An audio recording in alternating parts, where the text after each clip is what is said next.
माझं शहर माझी जबाबदारी याची जाणीव मला आणि सगळ्याच कोल्हापूर शहरातील नगरसेवकांना असल्यामुळे आज आम्ही यासाठी प्रेस घेत आहोत की सर्वप्रथम कोल्हापूर शहर स्वच्छ या अनुषंगाने माझं शहर माझी जबाबदारी भाग 1 या अनुषंगाने आम्ही येणाऱ्या 27 तारखेला एक सगळ्या कोल्हापूर शहरातील लोकांना आव्हान देऊ इच्छिते की कोल्हापूर शहर स्वच्छ करण्याच्या दृष्टिकोनातून आम्ही 27 तारखेला सकाळी 7 वाजल्यापासून संध्याकाळपर्यंत वन टाइम सगळे आरोग्य अधिकारी, सगळे आरोग्य कर्मचारी तसेच काही संघटना ज्याच्यामध्ये रोटरियन्स असतील, जायंट्स क्लब असतील यांच्या अनुषंगाने एक 2000 लोक वन टाइम कोल्हापूर शहराच्या स्वच्छतेसाठी उतरणार असून त्याच्यामध्ये सगळ्यात पहिल्यांदा सगळे फुटपाथ क्लीन केले जातील. फुटपाथवरील सगळं अतिक्रमण काढणं आणि त्या अनुषंगानं स्वच्छ कोल्हापूर हा एक माझा स्वच्छ करण्याचा मानस आहे, ज्याच्यामध्ये सगळे कोल्हापूर शहरातील सगळे मेन रस्ते आपण या भाग 1 मध्ये घेत आहोत आणि त्यानंतरच्या सेकंड भागमध्ये कोल्हापूर अंतर्गत जे काही कोल्हापूर शहरातील स्वच्छता आहे ती केली जाणार आहे. आणि याच मोहिमेमध्ये प्राधान्याने कोल्हापूर शहरातील जे काही डिवायडर्स आहेत ज्याच्यावरती अतिशय विचित्र पद्धतींची व्यवस्था बोगनवेलची आहे ते काढणं आणि त्या ठिकाणी चांगल्या CSR मधून काही अशा कंपन्यांशी टाईप करून त्या ठिकाणी चांगल्या पद्धतीचे सुशोभित हिरवेगार असे छोटे छोटे श्रग वगैरे आपण त्या ठिकाणी लावणार आहोत.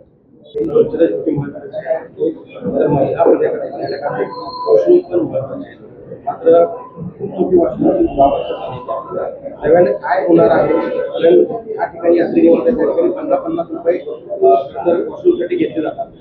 शाहू महाराज नगरीत अशा होत असेल तर भविष्यात काय आपण खरं तर खंत वाटते विषयाची की शाहू महाराजांच्या नगरीमध्ये अशा पद्धतीचे विषय तेही प्रेस समोर घ्यावे लागतात आणि येणाऱ्या लवकरच्याच काळामध्ये माझ्याकडे एक स्वच्छालय लॅट्रिन पाडा, बांधा आणि कमवा या अंतर्गत आपण लवकरात लवकर शौचालय बांधण्याचा माझा मानस आहे. येणाऱ्या लवकरच्याच काळात एक 8 ते 10 दिवसामध्येच माझे एक 4 प्रोव्हिजन झालेली पण आहे आणि त्या अनुषंगाने त्याचे आम्ही उद्घाटन पण घेतो की ज्याच्यामध्ये AC वाले आपण टॉयलेट्स त्या ठिकाणी महिलांसाठी वेगळे घेत आहोत.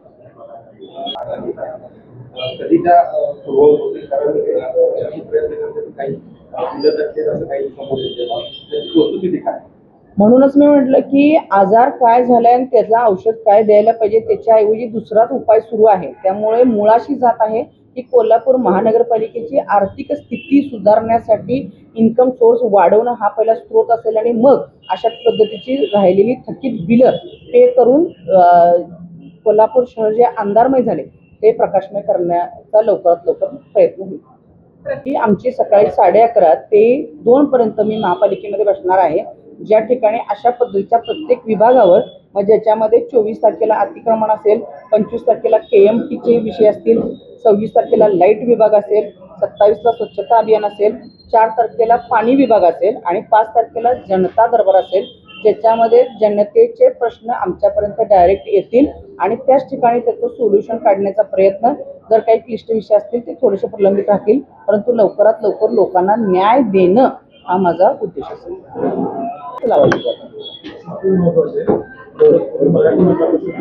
5 वर्ष निष्क्रिय झालेला आहे रे. आहेत काम करण्याचं काय अशा बसलेल्या असतात. 5 वर्ष आपण नसल्यामुळं कारण त्यांना कुस्ती खेळायला त्यांना मैदान आता उपलब्ध नाही आहे. मैदान परंतु आजूबाजूला उघडलेलं असल्यामुळे त्यांना तिथं जाता येत नाही. हे कामकाज लवकरात लवकर होणार काय नाही. कोल्हापूर शहराला खूप मोठा ऐतिहासिक इतिहास आहे आणि ते जतन करण्याचं सर्वप्रथम आपलं कर्तव्य आहे असं मला वाटतं आणि त्या अनुषंगाने लवकरात लवकर मी केशवराव भोसलेला व्हिजिट करून पण आणि त्या अनुषंगाने जितकं लवकर काम संपेल त्याकडे माझं नक्कीच कल असेल. त्यामध्ये करवाढ केली जाईल असा एक कुठेतरी प्रशासनाकडे सूर आहे. आपण काय नेमकं कोल्हापूरकरांना आपण देणार आहात, करवाढ देणार आहात का जैसे ती परिस्थिती आहे? मला असं वाटतं की कर वाढपेक्षा इन्कम सोर्स वाढवून आपण कोल्हापूर महानगरपालिकेची आर्थिक स्थिती सुधारावी. त्यामुळं लगेचच काही करवाढ तर कुठल्याच ह्याची करण्याचं आमचा मानस नाही, परंतु येणाऱ्या काही दिवसांमध्ये जर काही तशी परिस्थिती आली किंवा गरज वाटली तर ते इन फ्युचर होईल, पण आता तर काही कुठलीच काही तरतूद तशी करणार नाही. तोच क्लिअर करते. अजून स्वच्छता गृहांमध्ये अजून एक आपण ॲडिशनल घेतोय की ज्याच्यामध्ये आपण महिला वर्ग, पुरुष वर्ग आणि तसंच तृतीयपंथी यांच्यासाठीचे सुद्धा आपण प्रोव्हिजन करणार आहोत. माझ्या संदर्भात आपलं काय strategy ठरवली किंवा काय करणार याच्या 12 नाले दूषित आहेत.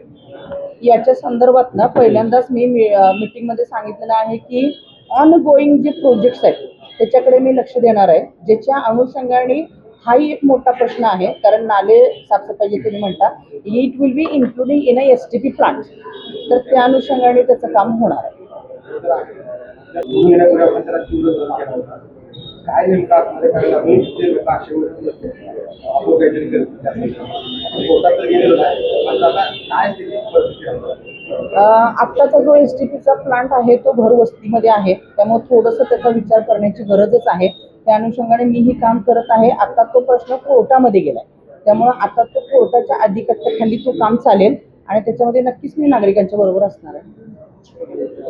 त्यासाठी प्रत्येक वेळी कर्मचारी कमी असल्याचं कारण सांगितलं जायचं. मग आपण यावरती आता कसं करणार आहात? इतकं मोठं नियोजन घालताय, एवढं सगळं व्यवस्थित करायचं म्हणताय, पण तेवढं मनुष्यबळ आपल्याकडे आहे. त्या अनुषंगाने आज केंद्रामध्ये राज्यामध्ये आपली भारतीय जनता पार्टीची युती आहे. त्या अनुषंगाने कामगार भरती हा तर विषय होईलच, पण मला असं वाटतंय की प्रशासनावर थोडीशी पकड ठेवायला लागेल. आहे त्या कर्मचाऱ्यांमध्ये सुद्धा कोल्हापूर शहर सुंदर स्वच्छ करता येण्यासारखं आहे, त्यामुळे अगोदर आम्ही त्यांना सरळ करायचा आमचा प्रयत्न सुरू आहे.